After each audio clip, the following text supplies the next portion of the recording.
The war is won, but peace is not.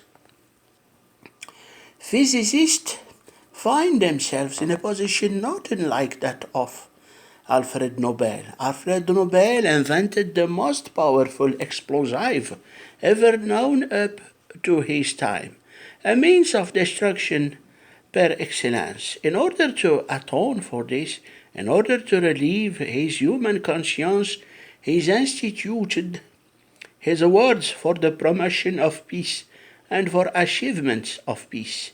Today, the physicists who participated in forging the most formidable and dangerous weapon of all times are harassed by an equal feeling of responsibility, not to say guilt, and we can't desist from warning and warning again. We can't and should not slacken in our efforts to make the nations of the world, and especially their governments, aware of the unspeakable disaster they are certain to provoke unless they change their attitude toward each other and toward the task of shaping the future. We helped in creating this new weapon in order to prevent the enemies of mankind from achieving it ahead of us, which, given the mentality of the Nazi, would have meant inconceivable destruction and the enslavement of the rest of the world.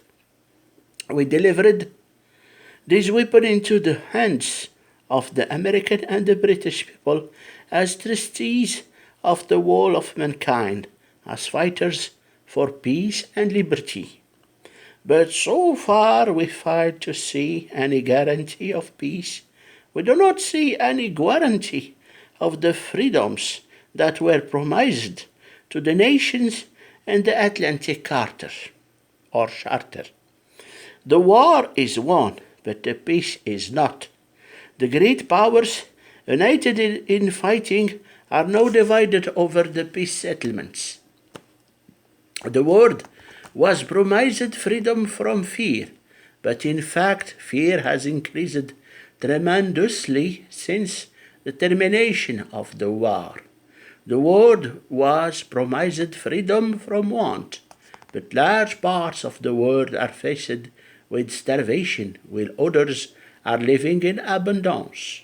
The nations were promised liberation and justice, but we have witnessed and are witnessing even now the sad spectacle of liberating armies firing into populations who want their independence and social equality and supporting in those countries by force of arms such parties and personalities as appear to be most suited to serve vested interests. Territorial questions and arguments of power, obsolete, tough, they are still prevail over the essential demands of common welfare and justice. Allow me to be more specific about just one case, which is but a symptom of the general situation, the case of my own people, the Jewish people. As long as Nazi violence was unleashed only or mainly against the Jews, the rest of the world looked on passively, and even treaties and agreements were made with the patently criminal government of the Third Reich. Later, when Hitler was on the point of taking over Romania and Hungary, at the time when Majdanek and Auschwitz were in Allied hands, and the methods of the gas chambers were well known all over the world, all attempts to rescue the Romanian and Hungarian Jews came to naught because the doors of Palestine were closed to Jewish immigrants by the British government. And no country could be found that would admit those forsaken people. They were left to perish like their brothers and sisters in the occupied countries. We shall never forget the heroic efforts of the small countries of the Scandinavian, the Dutch, the Swiss nations, and of individuals in the occupied parts of Europe who did all in their power to protect Jewish lives. We do not forget the humane attitude of the Soviet Union, who was the only one among the big powers to open her doors to hundreds of thousands of Jews when the Nazi armies were advancing in Poland. But after all that has happened and was not prevented from happening, how is it today? While in Europe, territories are being distributed without any qualms about the wishes of the people concerned. The remainders of European Jewry, one-fifth of its pre-war population, are again denied access to their haven in Palestine and left to hunger and cold and persisting hostility. There is no country, even today, that would be willing or able to offer them a place where they could live in peace and security. And the fact that many of them are still kept in the degrading conditions of concentration camps by the Allies gives sufficient evidence of the shamefulness and hopelessness of the situation.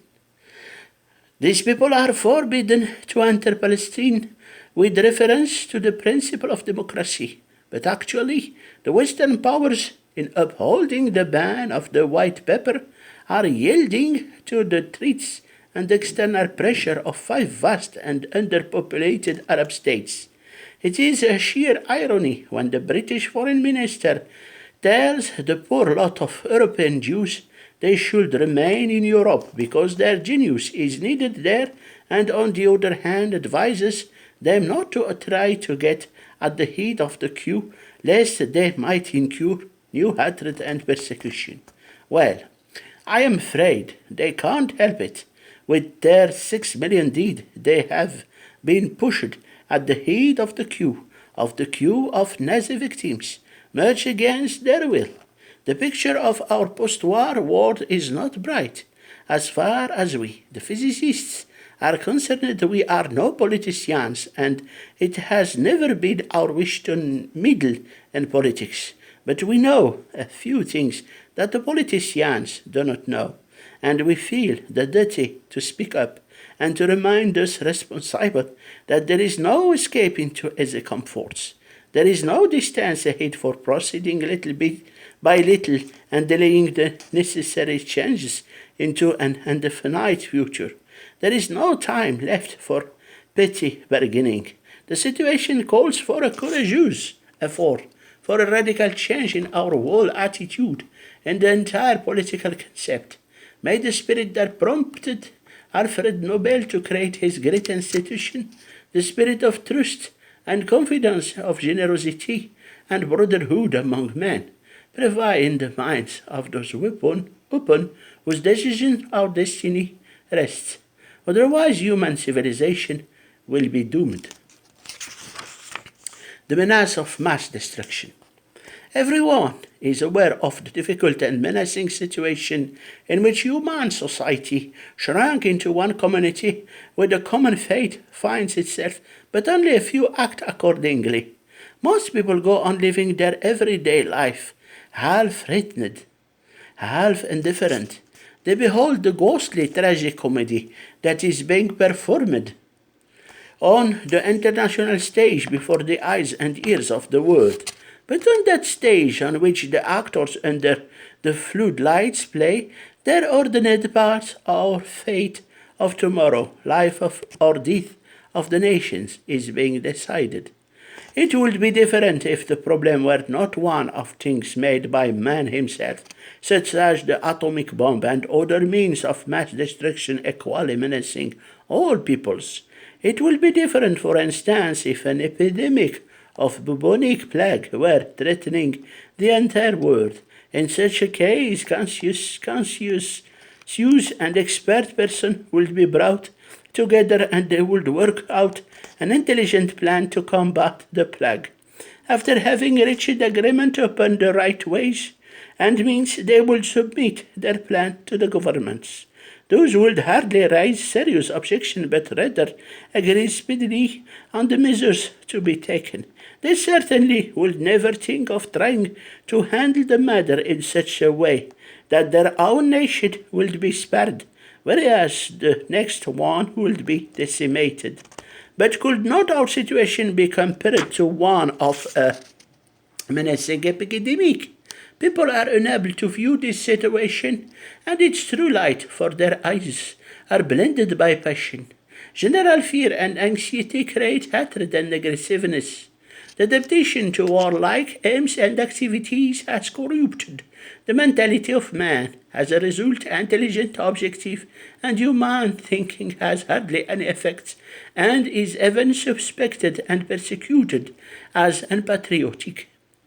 There are not in the opposite camps enough people of sound judgment and sense of justice who would be capable and eager to work out together a solution for the factual difficulties. But the efforts of such people are hampered by the fact that it is made impossible for them to come together for informal discussions. I am thinking of persons who are accustomed to the objective approach to a problem and who will not be confused by exaggerated nationalism or other passions. This forced separation of the people of both camps I consider one of the major obstacles to the achievement of an acceptable solution of the burning problem of international security.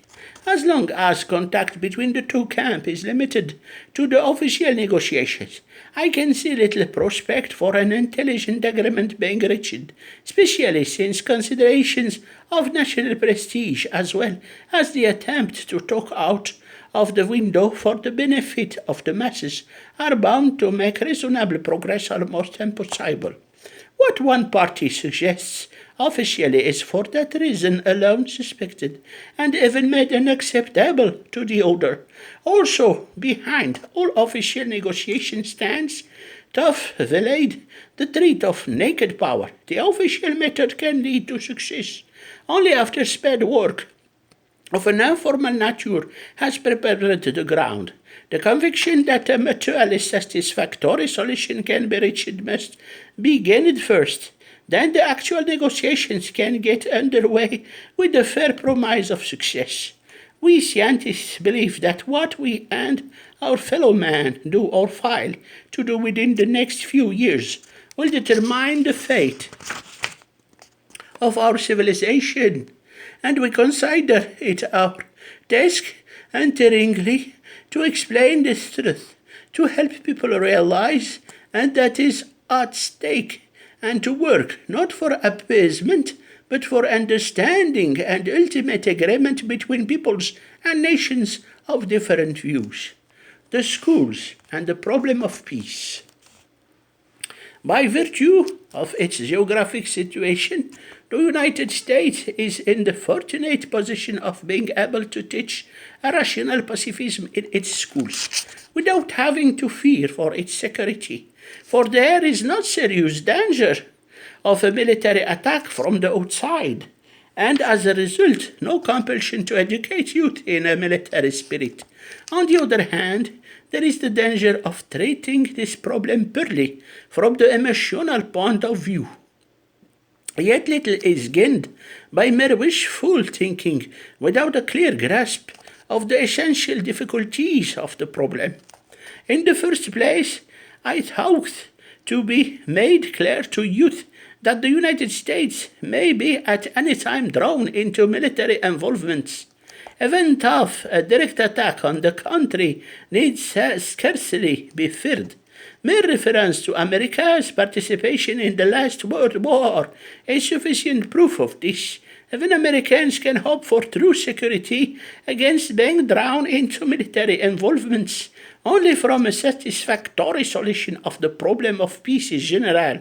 It is necessary to warn against the view that political isolation of the United States from the outside can result in adequate security for Americans.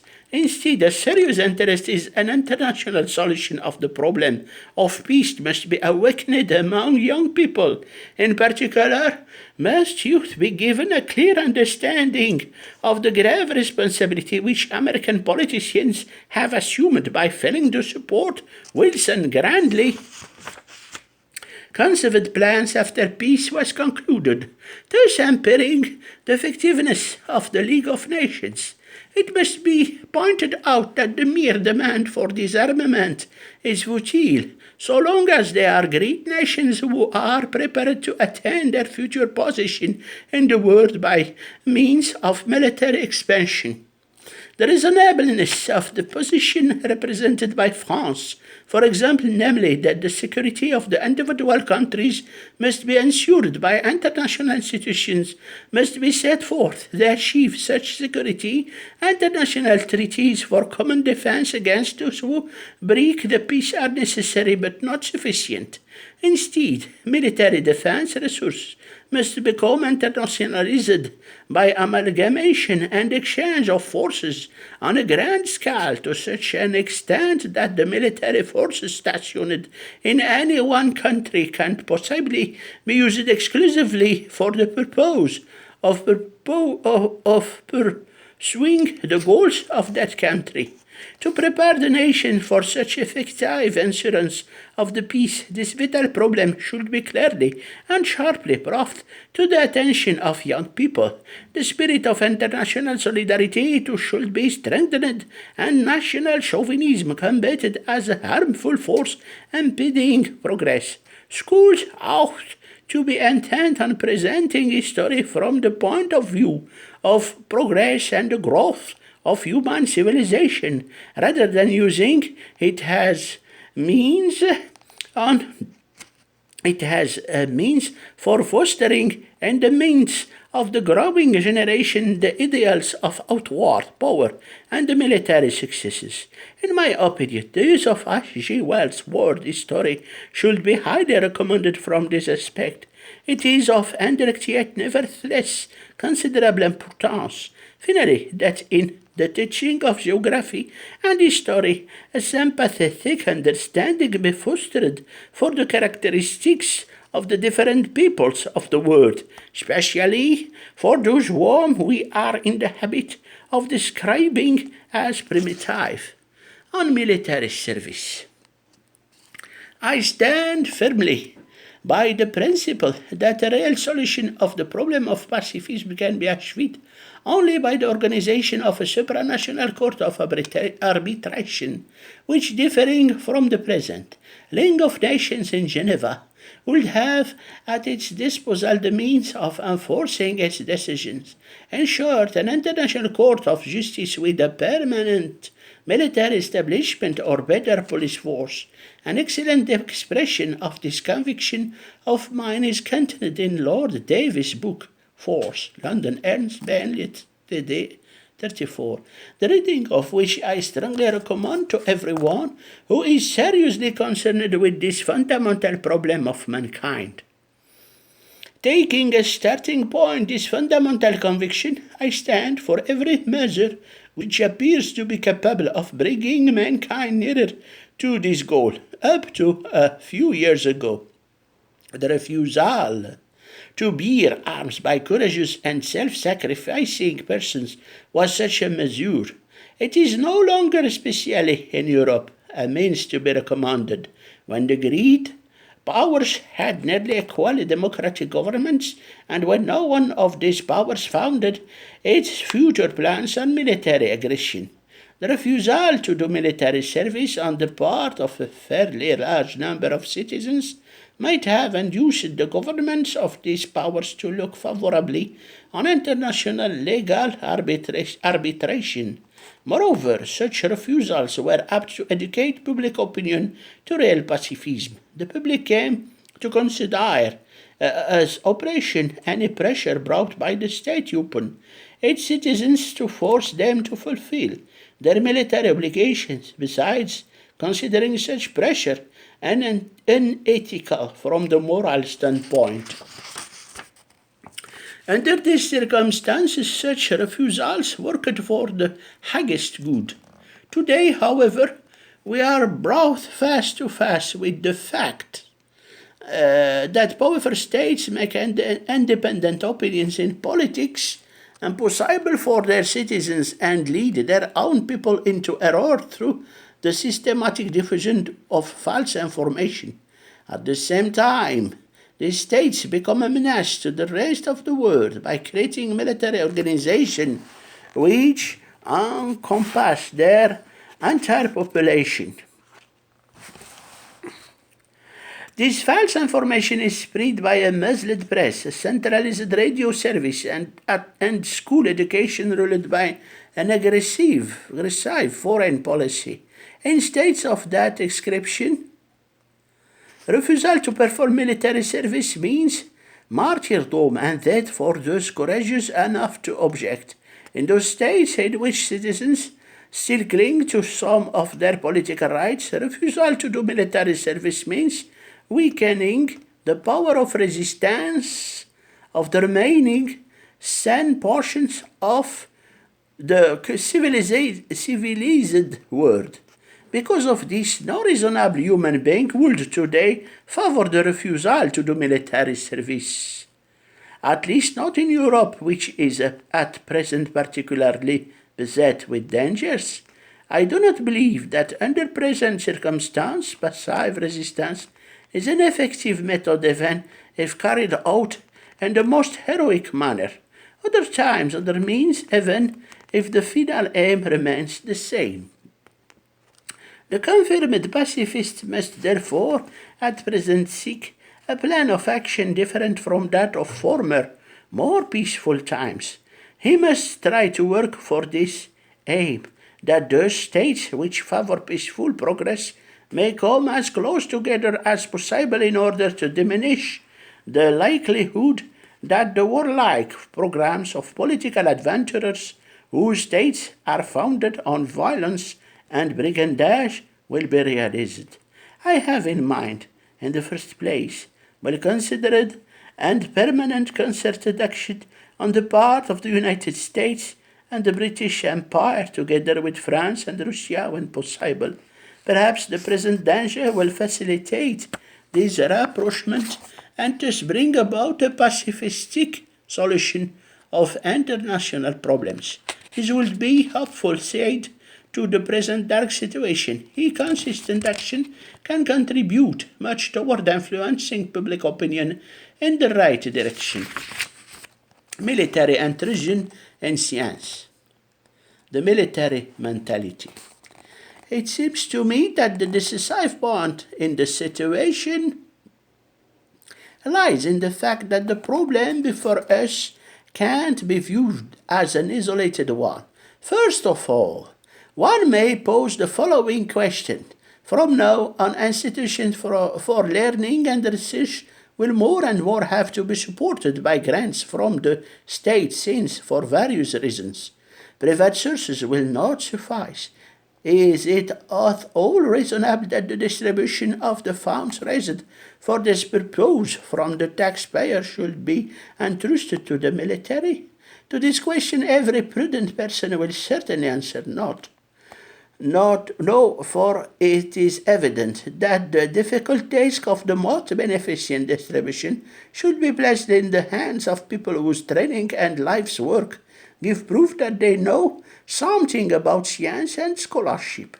Yet reasonable people nevertheless favor military agencies for the distribution of a major part of the available funds. The reason for this lies in the fact that they subordinate cultural concerns to their general political outlook.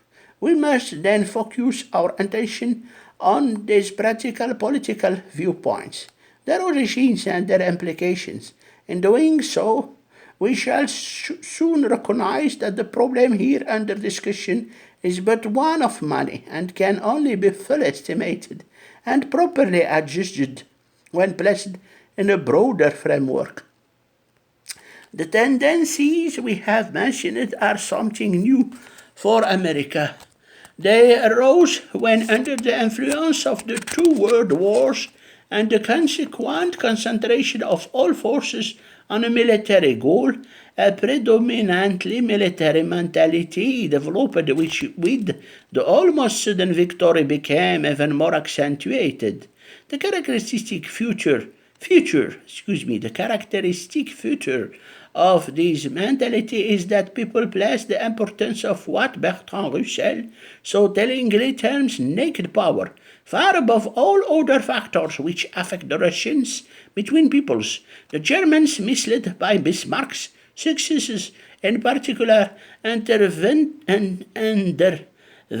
just such a transformation of their mentality, in consequence of which they were entirely ruined in less than 100 years.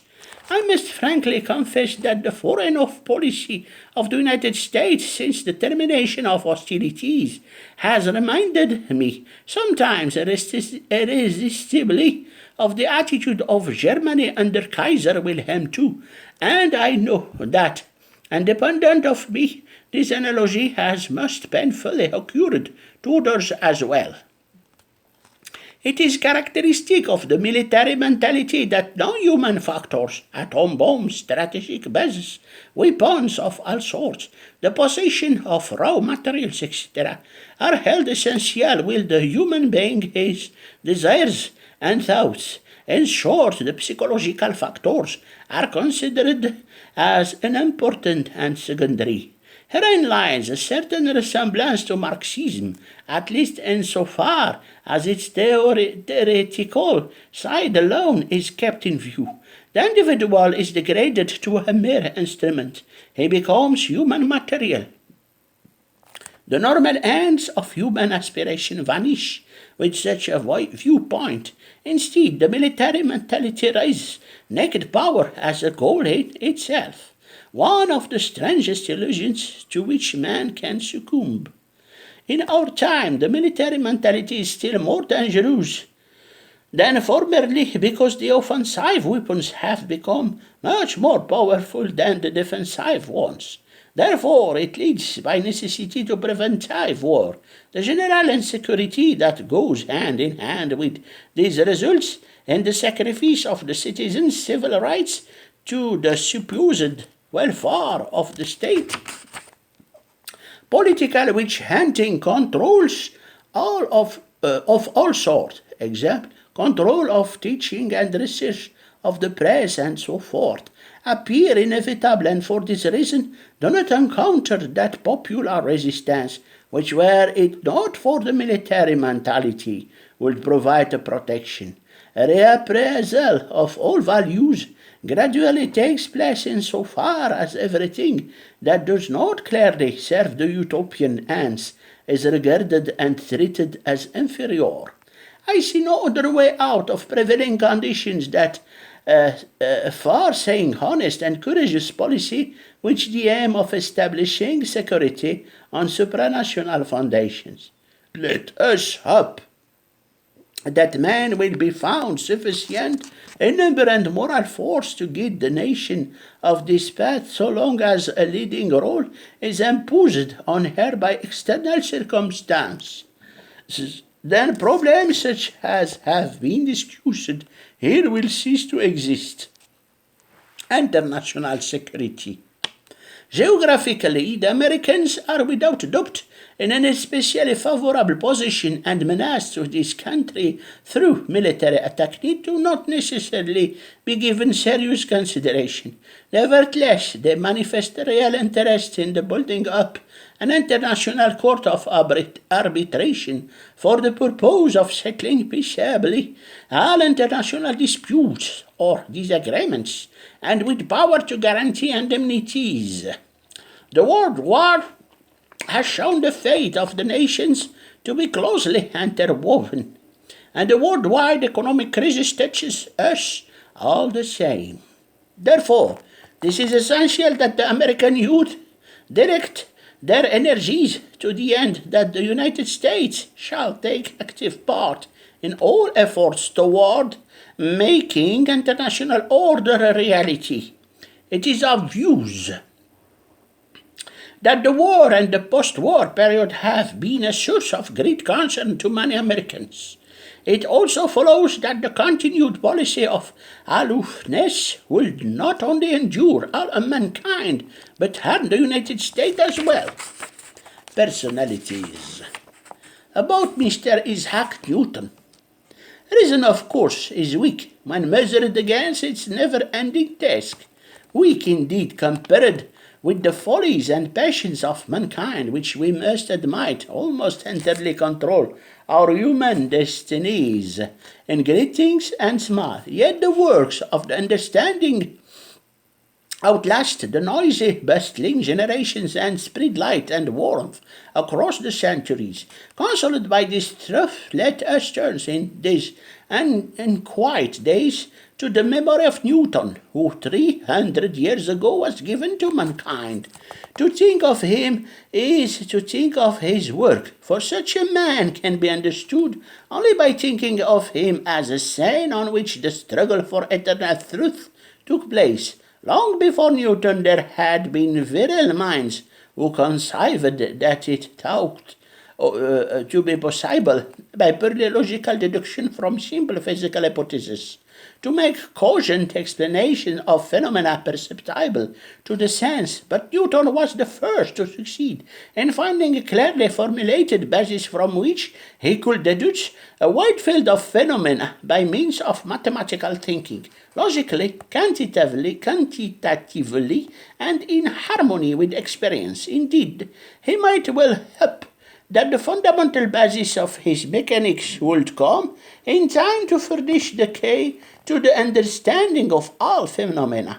So taught his pupils with more assurance than be himself, and so his successors up till the end of the 18th century. How did this miracle come to birth in his brain? Forgive me, reader, the illogical question, for if by reason we could deal with the problem of the how, then there could be not question of a miracle in the proper sense of the word. It is the goal of every activity of the intellect to convert a miracle into something which it has grasped. If in this case the miracle permits itself to be converted, our admiration for the mind of Newton becomes only the greater thereby. Galileo, by ingenious interpretation of the simplest facts of experience, had established the proposition: a body upon which no external force is at work permanently maintains its original velocity and direction. If it alters its velocity or the direction of its movement, the change must be referred to an external cause. To utilize this knowledge quantitatively, the conceptions velocity and rate of a change of velocity, that is acceleration in the case of any given motion of a body conceived as dimensionless material point, must first be interpreted with mathematical exactness. The task led Newton to invent the basis of differential and integral calculus. This in itself was a creative achievement of the first order, but for Newton, as a physicist, it was simply the invention of a new kind of conceptual language which he needed in order to formulate the general laws of motion. For a given body, he had now to put forward the hypothesis that his precisely formulated acceleration, both in magnitude and direction, was proportional to the force directed upon it. The coefficient of proportionality, which characterizes the body with reference to its power of acceleration, completely describes the dimensionless body with reference to its mechanical quality. Thus was discovered the fundamental conception of mass.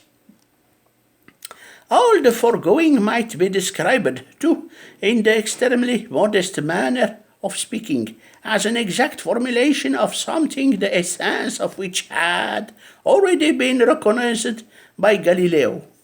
But it by no means succeeded in solving the main problem. In other words, the law of motion yields the movement of a body only when the direction and magnitude of the force exerted upon it are known for all times.